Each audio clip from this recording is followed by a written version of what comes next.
Have you ever looked at your powerful desktop PC and thought, God, I wish I could have this in laptop form factor, but just as heavy? Here you go.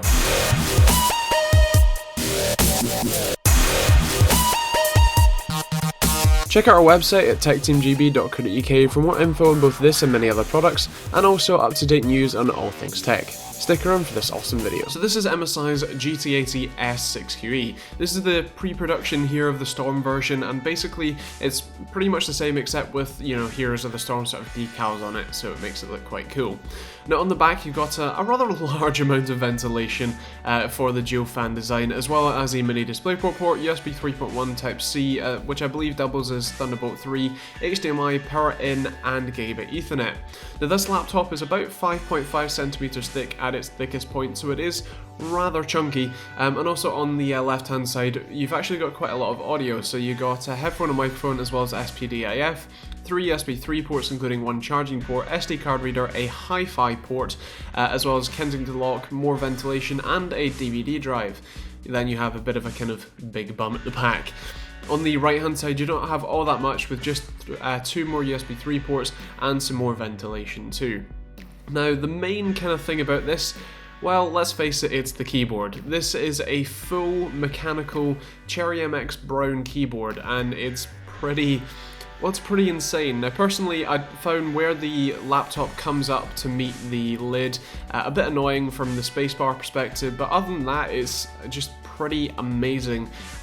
Here is what it sounds like to type on. Here's the mic kind of dangling off the camera.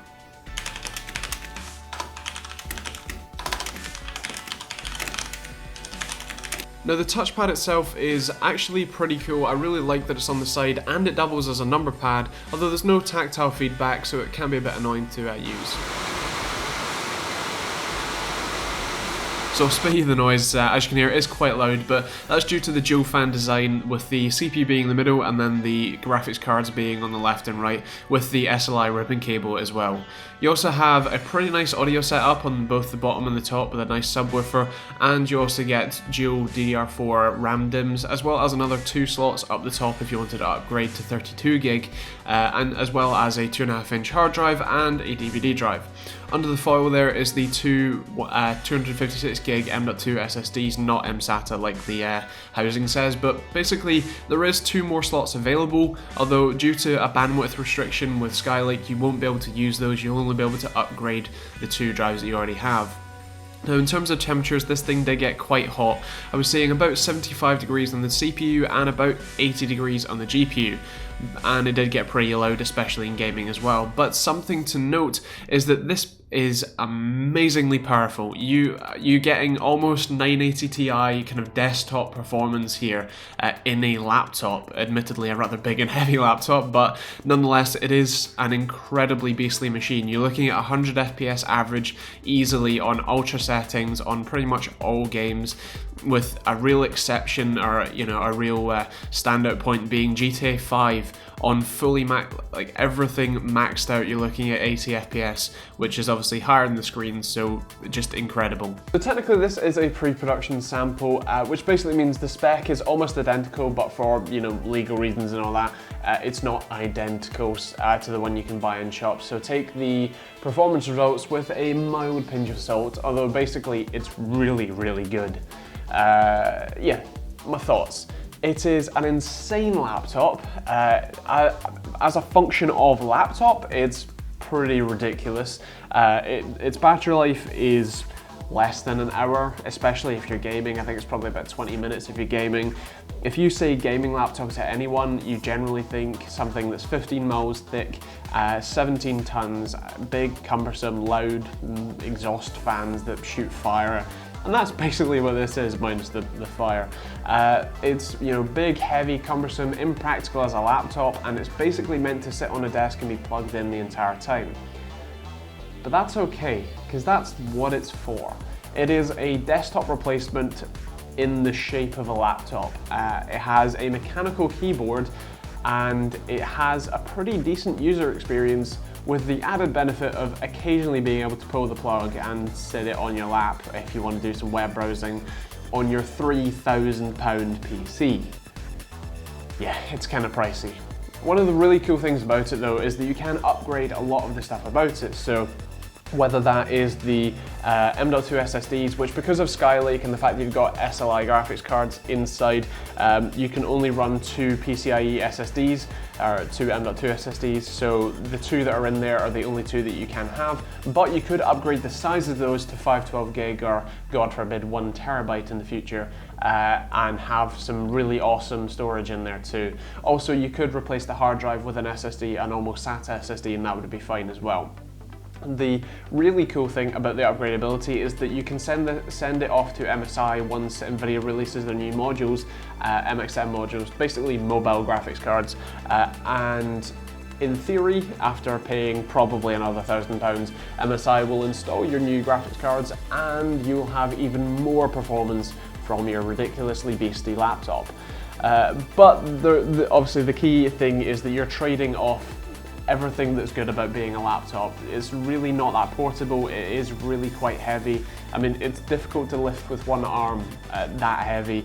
Its size is massive, it won't fit in most laptop bags.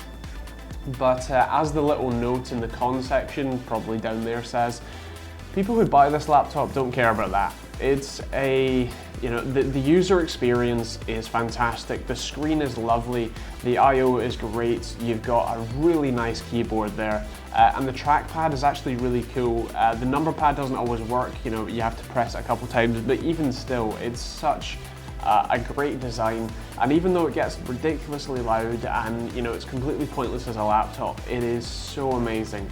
I wouldn't personally have one, it's never something I would buy, but it's something that is awesome and I'm glad exists, if you know what I mean. Like, I'm really glad the innovation is there.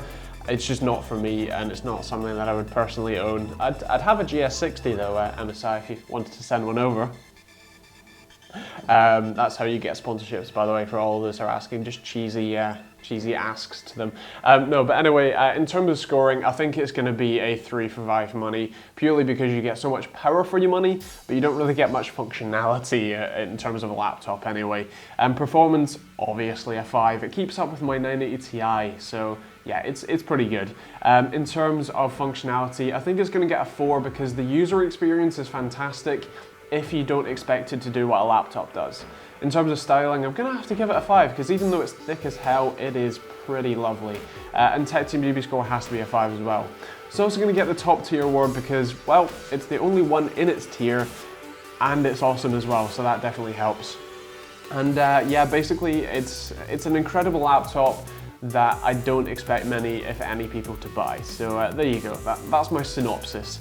If you've got any questions, feel free to leave them in the comments down below. If you did or didn't like the video, let me know by clicking one of the buttons down below there as well, and also let me know in a comment, as I'd love to hear what you think, and I can't improve it if you don't tell me. So yeah, other than that, subscribe, check us out on Facebook and Twitter. I'm sure we've got giveaways going on. Also, as a friendly reminder, if you're watching on Vessel, hello, you're watching this 7 days early. If you're watching this on YouTube, hello, you're watching this 7 days later, or at least 7 days later from when it went live on Vessel. So if you want to sign up to Vessel, it's free for a month, I think, and it's like $3 a month, so it's really not expensive at all. And means you get to watch my videos, Linus' videos, Hardware Canucks, and loads of other people 7 days early, so check out that link in the description down below. Other than that, thanks for watching, we'll see you on the next video.